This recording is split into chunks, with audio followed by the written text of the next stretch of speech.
السلام علیکم، آپ دیکھ رہے ہیں کھرا سچ. میرا نام مبشر لقمان ہے. منڈے ٹو تھرسڈے آپ کے لیے نیا پروگرام لے کے آتے ہیں مختلف موضوعات کے ساتھ. آج کا پروگرام انتہائی اہم ہے اور میں آپ کو ریکویسٹ کروں گا کہ جو میں آپ کو انفارمیشن دینے لگا ہوں، جو میں آپ کو باتیں بتانے لگا ہوں، ان کو ذرا کوشش کریں نہ صرف ذہن نشین کرنے کی بلکہ ان کو سمجھنے کی اور ان کی گہرائی میں جانے کی. اور میں بھی کوشش کروں گا کہ میں تیز نہ بولوں اور میں آہستہ یا ایک توقف سے بات کروں تاکہ ساروں کو سمجھ آ جائے.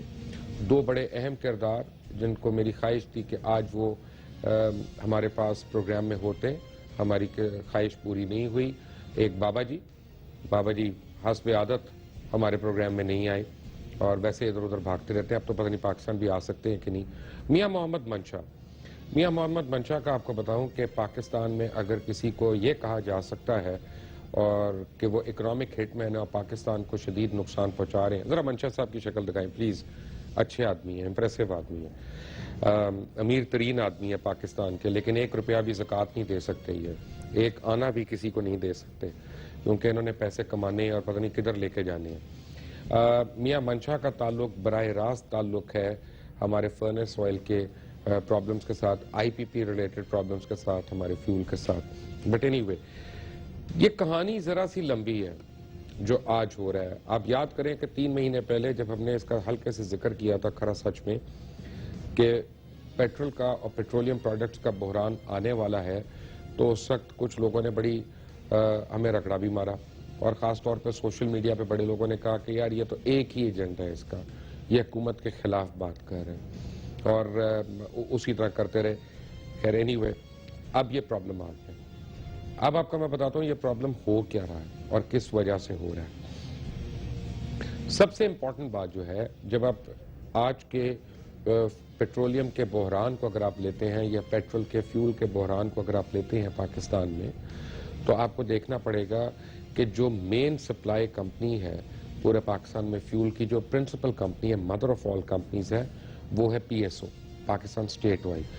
یہ وہی کمپنی ہے جس کو پی آئی اے کے ساتھ میاں منشا خریدنا چاہتے ہیں اور ان دونوں کمپنیوں کا اللہ ہی حافظ ہے، ان کے بتدریج ان کے نقصانات جو ہیں وہ بڑھتے جا رہے ہیں. پی ایس او کا ایم ڈی بنایا گیا، پہلے اضافی چارج دیا گیا، ایم ڈی بنایا گیا. وہ کس شخص کو بنایا گیا؟ وہ بنایا گیا شاہد اسلام. اب شاہد اسلام کون ہے؟ شاہد اسلام میاں نواز شریف کے بڑے قریبی دوستوں میں ان کا شمار ہوتا ہے اور جب پچھلی باری جنرل پرویز مشرف نے کو کیا تھا تو اس وقت بھی شاہد اسلام جو تھے میاں نواز شریف کے بڑے قریب تھے اور پی آئی اے کے ڈائریکٹر فائنانس ان کو اس وقت بنایا ہوا تھا اور ان کے اوپر بڑے الزامات بھی تھے. اور پھر یہ لندن بھاگ گئے، بہانہ ہوا علاج کا، اور پی آئی اے کئی مہینے ان کے وہاں پہ خرچے اور ہر چیز جو ہے ان کا بوجھ برداشت کرتی رہی. لیکن جب یہ آئے تو ان کو حراست میں لیا گیا اور ملٹری انٹیلیجنس نے ان کو حراست میں لیا تھا اور اس کے بعد ان کے اوپر مقدمات چلے اور ان کے اوپر کرپشن اور کک بیکس لینے کے شدید اور سنگین قسم کے الزامات تھے. اور اس کے اوپر جو انہوں نے کہا وہ تو سب اب عدالتوں کے سامنے ہے، وہ کوئی ڈھکی چھپی بات نہیں ہے. اور جو اقرار کیا، جس طرح اسحاق ڈار نے بھی اقرار کیا، سیلف کنفیشنل سٹیٹمنٹ انہوں نے جو 42 پیجز کی دی تھی اپنے ہاتھوں سے دستخط کر کے، جو میں آپ کو بارہا اس پروگرام میں دکھا چکا ہوں. شاہد اسلام کو دوبارہ ایک کرمنل کو جس کے اوپر مقدمات، جس کے اوپر غبن، جس کے اوپر کرپشن سب کچھ ہے، میاں نواز شریف نے خاص طور پہ لا کر اس وقت پی ایس او کا ایم ڈی لگایا. اور اس کی وجہ کیا تھی؟ پی ایس او سے وہ کام کروانے تھے کہ جو کوئی بھی اور M D P S O کا وہ نہ کرتا. اب شاہد اسلام جو ہے ان کے خلاف نیب میں بھی بڑی انکوائریز چلتی رہیں اور کئی $1 ملین کے کک بیکس کا ان کے اوپر الزام. اور جب سے یہ M D P S O بنے ہیں آپ کے سامنے ان کے حالات ہیں. آپ کو ان کو یعنی ابھی ان کو اپوائنٹ کیا دوبارہ کیونکہ اس سے اچھا موقع ہی نہیں ہو سکتا ان کو اوپر لا کر اسٹیبلش کرنے کا. صورتحال یہ ہے کہ پی ایس او کے پاس تیل ختم ہو گیا صورتحال یہ ہے کہ حکومت کے کئی وزراء جو ہے مان چکے ہیں کہ یہ ان کی نالائکی ہے یا ان کی غلطی ہے یا لیک آف پلاننگ ہے، مس مینجمنٹ ہے، جس کی وجہ سے یہ بحران پیش آیا۔ صورتحال یہ ہے کہ یہ حکومت تیسری باری حکمرانی کر رہے ہیں۔ تیسری باری حکمرانی کرنے والوں کے پاس وہ کون سا جواز ہے کہ ان کی پلاننگ میں فقدان رہ گیا، ان کی یعنی پلاننگ میں کوئی کمی رہ گئی۔ آپ کو میں ایک بات بتاؤں کہ جو نوجوان ہیں جن کی عمر کم ہے، 30 سال تک کی ہے، آپ کو شاید علم نہیں، آپ اپنے بزرگوں سے پوچھے گا کہ 1965 اور 1971 کی جنگیں جب ہوئیں، پاکستان جب حالت جنگ میں تھا انڈیا کے ساتھ، تب بھی اس قسم کا انرجی کرائسس نہیں ہوا۔ کجا اب کہ ہمارے اوپر یہ احسان جتایا جاتا ہے کہ جتنے زرع مبادلہ کے ذخائر اس وقت ہیں وہ پاکستان کی تاریخ میں نہیں تھے، جتنی معاشی استحکامت اس وقت ہے وہ تاریخ میں کبھی نہیں تھی، اور جتنا ہم میٹرو بس تو درکنار، ہم تو بلٹ ٹرین چلا رہے ہیں، سب کو چلا رہے ہیں، کیوں؟ ہمارے پاس ڈالر ریزروز بہت زیادہ ہو گئے ہیں۔ پھر پی ایس او کی پیمنٹ، کیا یہ آج کی بات ہے؟ نہیں، یہ آج کی بات نہیں ہے۔ میرے پاس ایویڈنس ہے اس وقت، میں آپ کو دکھا سکتا ہوں کہ 29 باری پچھلے 4 مہینے کے اندر، یعنی 29 باری 4 مہینے کے اندر پی ایس او نے ڈیفالٹ کیا ہے۔ پی ایس او نے اس لیے ڈیفالٹ کیا کہ گورنمنٹ نے اس کو وہ مذکورہ پیمنٹس جو ہیں وہ نہیں کی۔ میں آپ کو آسان الفاظ میں کچھ باتیں سمجھا رہا ہوں۔ میں آپ کو یہاں پہ بیلنس شیٹس بھی دکھا سکتا ہوں جو ایل سیز کینسل ہو گئیں، ایم سی بی کی، الائڈ بینک کی، مختلف بینکوں کی، وہ بھی دکھا سکتا ہوں۔ اور جو منسٹری آف فائنانس کو پی ایس او نے لیٹر لکھے تھے، وہ تو کاشف عباسی نے 8 بجے کے پروگرام میں آف دا ریکارڈ میں آپ کو دکھا بھی دیے اور پڑھ کے بھی سنا دیے، اس لیے میں I'm crossing them۔ ہوا کیا کہ لوکل ریفائنریز جو ہیں وہ اب آئی پی پیز کو براہ راست تیل دے رہی ہیں۔ آئی پی پیز کون؟ میاں محمد منشا جی، اب ان کو براہ راست تیل مل رہا ہے، لیکن لوڈ شیڈنگ میں اضافہ ہونا شروع ہو گیا آلریڈی۔ اس کے کون جواب دے سکتا ہے؟ میاں محمد منشا، پاکستان کے امیر ترین آدمی۔ یہ آپ کو بتاؤں کہ حکومت جو ہے اس وقت بھی آپ کو اور ہمیں اور پوری قوم کو دھوکہ دے رہی ہے۔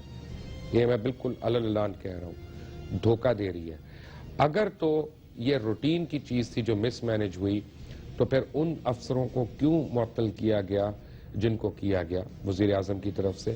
اگر انکوائری ہونی ہے اور آج انکوائری کمیشن بنا ہے جس نے کل رپورٹ دینی ہے، تو انکوائری آنے سے پہلے کس کو اسکیپ گوٹ بنایا گیا اور کیوں بنایا گیا ان کا؟ اس کا جواب تو میاں نواز شریف ہی دے سکتے ہیں۔ اگر اسحاق ڈار یہ کہہ رہے ہیں کہ یہ ہماری حکومت کے خلاف سازش ہے، تو وہ کس کی سازش ہے؟ اسحاق ڈار نے یہ نہیں بتایا کہ کس نے ان کے خلاف سازش کرنے کی جسارت بھی کی ہے۔ لیکن یہ سب باتیں ہونے سے پہلے ایک بات آپ کو میں بتاؤں کہ انرجی کرائسس جو ہے وہ کوئی چھوٹی چیز نہیں ہے، اور بالخصوص اس وقت جب خام تیل جو ہے وہ اپنی کم ترین قیمت پہ بین الاقوامی منڈی پہ گر چکا ہو۔ اس کا مطلب یہ ہے موٹا موٹا کہ دنیا کا ہر ملک جو تیل درآمد کرتا ہے وہ آپ کو تیل دینے کے لیے تیار ہے، وہ ادھار پہ بھی دینے کو تیار ہے، ہر قیمت پہ دینے کو تیار ہے، کیونکہ تیل بک نہیں رہا۔ تیل بکے گا تو قیمت اوپر جائے گی۔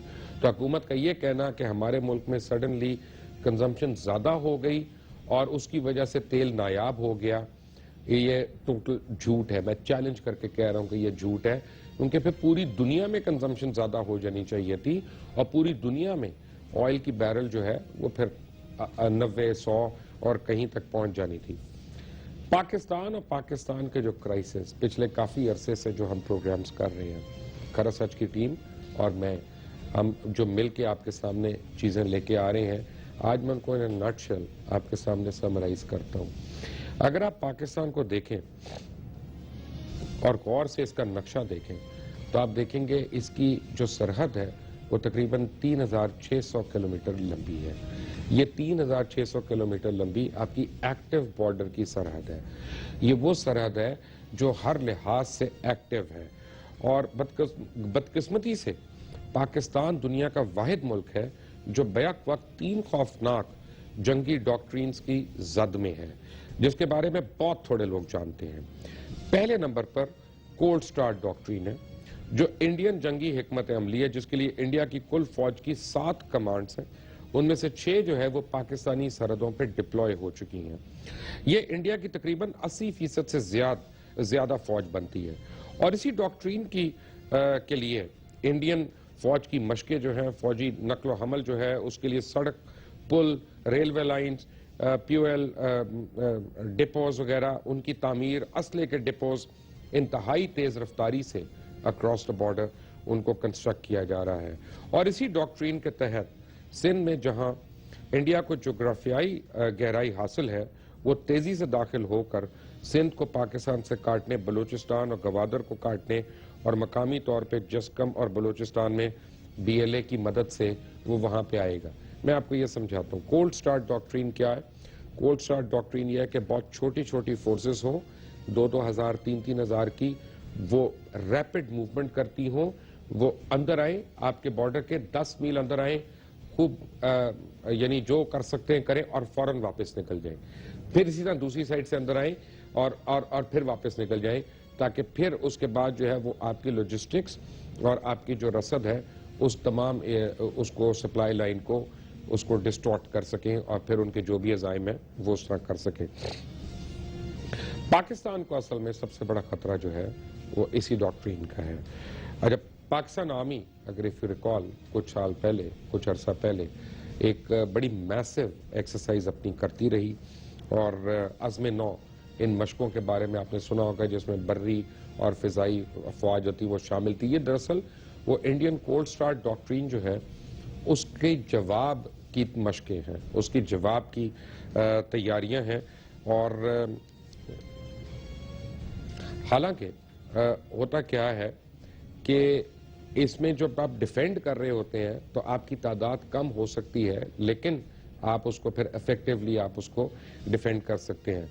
امریکن AFPAC ڈاکٹرین جو ہے بارک اوباما ایڈمنسٹریشن کی ایک جنگی حکمت عملی ہے اور پاکستان کے خلاف جس کے تحت افغان جنگ کو بتدریج پاکستان کے اندر لے کے آنا ہے. اور یہی وہ ڈاکٹرین ہے جس کی وجہ سے پاکستان کی کم و بیش 2 لاکھ فوج جو ہے وہ اس وقت ویسٹرن بارڈر کے اوپر فلی کمیٹڈ ہے, جہاں پہ ابھی تک افواج پاکستان کی تقریباً 20,000 سے زیادہ کیجولٹیز ہو چکی ہیں. اور یہ آپ کو بتاؤں کہ انڈیا کے ساتھ 3 جنگوں میں اتنی کیجولٹیز نہیں ہوئی جتنی ابھی تک اس جنگ میں ہو چکی ہیں. اس جنگ کے لیے امریکہ اور انڈیا کا آپس میں آپریشنل اتحاد ہے اور اسرائیل کی ان کو ایک ٹیکنیکل سپورٹ حاصل ہے. اس کے لیے کرم اور ہنگو میں پہلے شیعہ سنی فسادات کروائے گئے. وادی سوات میں نفاذ شریعت کے نام پہ ایک ایسے گروہ کو مسلط کیا گیا جنہوں نے وہاں عوام پر مظالم ڈھائے تھے اور فساد برپا کیا. پھر عملی طور پہ جب ان کو پیچھے دھکیلا گیا تو نظریاتی طور پہ ان کو ابھی بھی بڑے حلقوں میں اپنی سپورٹ ایک حاصل ہے. اور تیسری جنگی ڈاکٹرین جو ہے اس کے ذریعے میں نے کہا کہ اتحادی جو ہے وہ پاکستان کے اوپر حملے آور ہیں, اس کو 4th جنریشن وار کہا جاتا ہے. 4th جنریشن وارفیئر جو ہے وہ ایک نہائی خطرناک جنگی حکمت عملی ہے جس کے تحت ملک کی افواج اور عوام میں مختلف طریقوں سے دوری پیدا کی جاتی ہے, مرکزی حکومتوں کو کمزور کیا جاتا ہے, صوبائیت کو ہوا دی جاتی ہے, لسانی اور مسلکی فسادات کیے جاتے ہیں اور عوام میں مختلف طریقوں سے ذہنی خلفشار اور مایوسی پھیلائی جاتی ہے. اور اسی کے ذریعے کسی ملک کا میڈیا بھی خریدا جاتا ہے. 4th جنریشن وار کی مدد سے جو پہلے ہو چکا, آپ نے دیکھا کہ عراق بھی ہو گیا, یوگوسلاویہ, لیبیا, اس کا کیا حشر ہوا, اور اسی حکمت عملی کے تحت پاکستان کے اوپر اس وقت تمام قوتیں جو ہیں وہ نبرد آزما ہیں. میں آپ کو آج یاد کراؤں دوبارہ ایک بات میں جو اتنی باری کہہ چکا ہوں, وہ اکثر لوگ اس کو سن کر اگنور کر دیتے ہیں, لیکن جب امریکن پریزیڈنٹ اپنے میڈیا پہ آ کے یہ کہتے ہیں کہ پاکستانی میڈیا کو ہم $50 ملین دیں گے اور اس لیے دیں گے تاکہ وہ ہماری بات کو آگے بڑھائیں, تو وہ کون سی بات ہے جس کو آگے بڑھانا ہے؟ وہ کون سی چیز ہے کہ جو انڈیا کو سوٹ کرتی ہے, امریکنز کو سوٹ کرتی ہے یا ان لوگوں کو سوٹ کرتی ہے جو ایف پیک میں پاکستان کے سامنے آ کے نبرد آزما ہے. کیا امریکن میڈیا کو امریکن گورنمنٹ نے $50 ملین کا کبھی بیل آؤٹ دیا ہے؟ نہیں دیا. تو پاکستانی میڈیا کو کیوں دے رہے؟ اور پاکستانی میڈیا میں وہ کون ہیں جو امریکن میڈیا کو، وہ امریکنز کو لکھتے ہیں، خطوط لکھتے ہیں، ٹینڈرز فل کرتے ہیں کہ ہمیں پیسے دے دو، $3.5 ملین دے دو، ہم اپنے پروگرام تمہارے لیے ٹیلر کر دیں گے، ہمارے اخباروں میں کیمپینز ہوگی تمہارے لیے. ہم تو امن کی آشا کر رہے ہیں، ہم تو ایسا کر رہے ہیں اس ملک کو کہ اس ملک کی جو کلچرل ٹریڈ ہے وہ ختم ہو جائے، فلم انڈسٹری تباہ ہو جائے، جو یہاں پہ تھیٹر تباہ ہو جائے، لیکن امن کی آشا کے اس پہ یہاں پہ لوگوں میں اتنی زیادہ پسندیدگی ہو جائے اپنے مخالفین کی کہ وہ ان کے خلاف کوئی جملے بھی سننا پسند نہ کریں. اور اس کا اثر رسوخ آپ میڈیا پہ دیکھ سکتے ہیں. ضرب عضب ہو رہی ہے اور انڈیا ایل او سی پہ جو کر رہا ہے پچھلے 1 مہینے سے آپ سن رہے ہیں، آپ خبریں بھی سن رہے ہیں. یہ سب باتیں بڑی کلیئر ہیں. ہم ساڑیوں کے تحفے بھجوا رہے ہیں اور وہ ہمیں لاشیں جو ہیں وہ کفن کے اندر بھجوا رہی ہیں. اب کیا ہے، فیول کرائسس ایک پیدا کیا گیا. پاکستان آرمی کے جو سب سے بڑی سٹرینتھ ہے وہ کیا ہے؟ وہ ہے موبلٹی، کہ جتنی ریپڈلی وہ ایک جگہ سے دوسری جگہ پہ پہنچ سکتی ہے. پاکستان آرمی کے پہنچنے کے لیے سب سے اہم مینز آف ٹرانسپورٹ کیا تھا؟ وہ تھا ریلوے.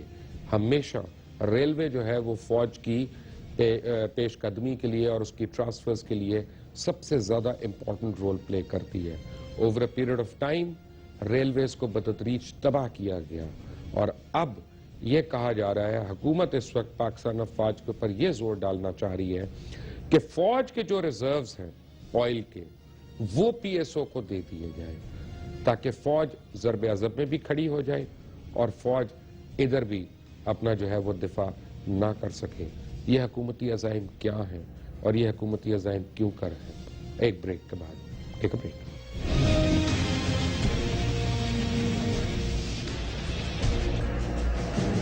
بسم اللہ الرحمن الرحیم. قرآن حکیم کتاب ہدایت، علم کا خزانہ، دنیا اور آخرت کی خیر و بھلائی، کامیاب زندگی کے رہنما اصول. الرحمن علم القرآن، نصیحت، ترغیب، ترہیب. خلق الانسان. مکمل قرآن کی تفسیر، تدبر قرآن اب 2 حصوں میں دستیاب ہے. مشہور و معروف پروگرام تدبر قرآن کی DVD حاصل کرنے کے لیے ابھی وزٹ کریں www.sahulatbazaar.com یا کال کریں ہمیں نمبرز پر. ایک بڑی پلاننگ کے ساتھ یہ ایک آرٹیفیشل کرائسس جو ہے وہ کریٹ کیا گیا اس ٹائم پہ جب پوری دنیا میں آئل کی پرائس اپنی یعنی ہسٹری میں بڑی کم ہے اس وقت. یعنی مجھے نہیں پتا ریسنٹ ہسٹری میں کب اتنی کم تھی پہلے. Excuse me. لیکن ایک طرف آپ یہ چاہ رہے ہیں کہ افواج پاکستان کے جتنے ذخائر ہیں اور جتنے ان کے ریزروز ہیں ان کو نکال لیا جائے تاکہ ان کی موبلٹی جو ہے وہ فوری طور پہ ہیمپر ہو جائے. اور دوسری طرف آپ چاہ رہے ہیں منشا صاحب کی آئی پی پیز ہیں ان کو پیمنٹ کر دی جائے، ان کو 380 بلین روپے پے کر دیے جائیں بغیر کسی آڈٹ کے، بغیر کسی چیک اینڈ بیلنس کے. اور یہ اب جو ہے معاملہ جو ہے سپریم کورٹ آف پاکستان میں رپورٹ بھی ہو چکا ہے، مجھے پتا چلا اور کل تک اس کی میرے پاس ڈیٹیلز بھی آ جائیں گی کہ کس طرح سے بغیر آڈٹ کے ساری رقم ادھر دی جا رہی ہے، کیونکہ ادھر سے کدھر جانی ہے وہ بھی آپ آئیڈیا کر سکتے ہیں. اور یہ کبھی نہیں رپورٹ کریں گے کہ بابا جی ان کی شکل دیکھیں بابا جی کی، یہ کبھی بھی نہیں رپورٹ کریں گے جو بات میں آپ کو بتا رہا ہوں اس وقت، کیونکہ ملے ہوئے بیچ میں ملے ہوئے. وہ ہوتا کیا ہے، ایک بہت سال پہلے ایک کتاب آئی تھی، بڑی چھوٹی سی کتاب تھی، اس کا نام تھا confessions of an economic hit man. Confessions of an economic hit man میں یہ بتایا گیا تھا کہ کس طرح CIA یا غیر ملکی ایجنسیز جو ہیں، جان پارکنس نے بتایا کہ وہ ملکوں کو حملہ آور ہوتی ہیں، ان کی معیشت کے اوپر حملہ آور ہوتی ہیں. یعنی پہلے ان کو کنسلٹنٹ کے طور پہ اپوائنٹمنٹ ملتی ہے کسی NGO میں، وہ این جی او آ کے اس ملک میں جس ملک کو اٹیک کرنا ہوتا ہے اس کے اندر اپنا دائرہ کار بڑھاتی ہیں, اسے مختلف چیزیں کرتی ہیں وہ, جس میں لسانیت بھی ہے, فرقہ واریت بھی ہے, صوبائیت بھی ہے, ہر طرح کے فسادات ہیں اور ڈفرنسز ہیں, ان کو کیے جاتے ہیں. پھر ان کو لونز دلوائے جاتے ہیں ورلڈ بینک سے, آئی ایم ایف سے, ان ساری چیزوں سے لونز دلوائے جاتے ہیں تاکہ وہ مزید مقروض ہوتے رہیں. انڈونیزیا کی اگزامپل سب کے سامنے ہے, اور اس کے بعد بولیویا کی, اس کے بعد پاکستان کی. یہ ساری ایگزامپلز آپ کے سامنے ہیں, اور جو اس وقت پاکستان میں ہو رہا ہے وہ اس کتاب میں مور اور لیس وہ لکھا ہوا ہے کہ بتدریج کس طرح سے ہٹ کیا جاتا ہے کہ پاکستان میں آپ ابھی تو پیٹرول کے لیے لائن بنائی ہوئی ہے. آج آپ کو میں بتا رہا ہوں کہ اللہ کرے کہ میری بات غلط ہو, اللہ کرے میری بات غلط ہو, 3 سال کے بعد آپ پانی کے لیے لائنیں بنائیں گے, کیونکہ کوئی آپ کا جو لیڈر ہے اوپر بیٹھا ہوا وہ ڈیم نہیں بننے دے رہا, واٹر ریزروائر نہیں بننے دے رہا, تو پانی کی شارٹیج کی جائے گی. کیونکہ پاکستان ایک ایگریکلچرل ملک ہے. ایگریکلچرل ملک کا فائدہ یہ ہے کہ کسان دانے اس کو گندم کے مل جاتے ہیں, اس کو بھینس کا دودھ مل جاتا ہے, تو وہ آپ کے بالکل داڑھ کے نیچے نہیں آتا. جب تک ملکوں میں بھوک اور افلاس نہیں بڑھتی, یہ عزائم جو ہیں یہ نہیں بڑھتے. تو اس ایگریکلچر کو ختم کرنے کے لیے آپ کے اور ہمارے لیڈران کو قابو کیا گیا کہ کسی طرح پانی کے ریزروائرز نہیں بننے دینے. اس کے بعد لسانیت شروع ہو چکی ہے, صوبائیت شروع ہو چکی ہے, مذہبی دہشت گردی شروع ہو چکی ہے, جنونی حد تک پہنچ گئی ہے. سیکٹیرین وارز جو ہیں وہ بھی, کیونکہ یہ ہر آدمی سے آپ سنتے ہیں کہ پراکسی وارز ہو رہی ہیں اس ملک میں, دوسرے ملکوں کی جنگیں ہو رہی ہیں سیکٹیرین میں. وہ کیوں ہو رہی ہیں؟ اپنے ملکوں میں تو نہیں سیکٹیرین ہو رہا ان کے, یہاں پہ کیوں ہو رہا ہے, اس کا فائدہ کیا ہے اور اس کا پاکستان کو کیا نقصان ہے. اس سیکٹیرین کے بعد آپ کے اوپر دہشت گردی کی جنگیں امپوز کر دی جاتی ہیں. جب آپ اس کو لڑ رہے ہیں تو آپ کے ایل او سی کے اوپر کی جاتی ہے. اور پھر بھی جب لوگوں کا تعلق جو ہے افواج پاکستان سے نہیں ٹوٹتا اور لوگ افواج پاکستان کے قریب رہتے ہیں, اور ایک عام تاثر یہ ہے کہ وہ کہتے ہیں کہ جی مارشل لا لگا دو, ایسی جمہوریت سے وہ بہتر ہے, تو اس میں آپ فوج کو کمزور کرنا ہے. آپ نے اس کے ریزروز لینے ہیں تاکہ وہ اپنی جنگ نہ لڑ سکے, اس کو اس جنگ میں خدا نخواستہ مار پڑے, تو آپ جو ہے لوگوں کے دلوں سے فوج کا جو امیج ہے, امپریشن ہے, اس کو بتدریج آپ کم کر سکیں. Confessions of an economic hit مین, جان پارکنز خود کیا کہتے ہیں, watch this. Basically cheat third world countries around the world out of trillions of dollars. Money from the World Bank, IMF, USAID, many other organizations, and to funnel those dollars basically into U.S. corporations and also into a few wealthy people in those third world countries. There's many different ways that we do this, and there's exceptions like Saudi Arabia. We did an amazing job in Saudi Arabia, which was different, but the most typical way that we work is that we'll identify a third world country that has resources that we covet. The Panama Canal, a labor force in Haiti, for example. Often it's oil. And we'll make an arrangement with that country, with the leaders of that country, who are almost always corrupt or corruptible, or we try to corrupt them, for that country to accept a loan, a very large loan, from the World Bank or its affiliates. And that loan, then, the condition will be that the majority of that loan, roughly 90%, will never leave the United States. It'll be sent from banks in Washington to banks in Houston, San Francisco, New York, where the big engineering firms are. Usually they're the leaders on these projects. You know the names. They're firms like Bechtel, Halliburton. There's a whole long list of them. And these companies then, in association with many others, General Electric, McDonnell Douglas, you name it, it's there, will build projects in this third world country like power plants, industrial parks, ports that primarily serve the very, very rich people.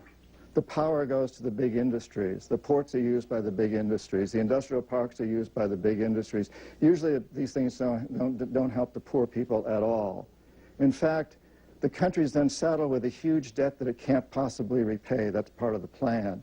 So the money that should be available for poor people, for health services, for education, and for other social services isn't available to them. and the country can't pay back its debt. So at some point we economic hitmen go back and we say, look, you owe us a lot of money, you can't repay your debt, therefore sell our oil companies your oil real cheap. Or vote with us in the next UN vote that's critical to us. Or provide land for a military base in your country. Or send troops to Iraq to support us or someplace else. It's a form of slavery, if you will, and maybe that's too strong a word, but yes, it's extortion. That's why we call ourselves economic hitmen, because it's the same technique the mafia used in a much, we're on a much larger scale. We're much more professional. We don't talk about what we do. We don't get caught because there's really no real chain of command in this. But that's pretty much how the system works. And using that system, we have built the world's first truly global empire. This is an empire. And most Americans don't realize that. A lot of other people around the world do, but most Americans don't realize that. Most Americans think that foreign aid, the World Bank money, is altruistic. It's going to help the poor. For the most part, it isn't. It's going to line the pockets of our corporations here and some wealthy individuals in these countries that are part of the system, and in the process get very wealthy from these projects that we put in for them. Now, economic hitmen have been extremely successful since Kermit Roosevelt, since the 50s. Particularly in the 70s, we began to really do a good job. We didn't often fail, but sometimes we do fail. And when we fail, the next line of command is what we call the jackals. These are CIA-sanctioned operatives who will go in and try to overthrow a government, and if that doesn't succeed, they'll try to assassinate the people in the government that need to go. It's one of the great burdens of an economic hitman. There's a lot of burdens. I mean, well, I can talk about that later, how this affected my conscience. And I would say that, however, what economic hitmen do is not illegal.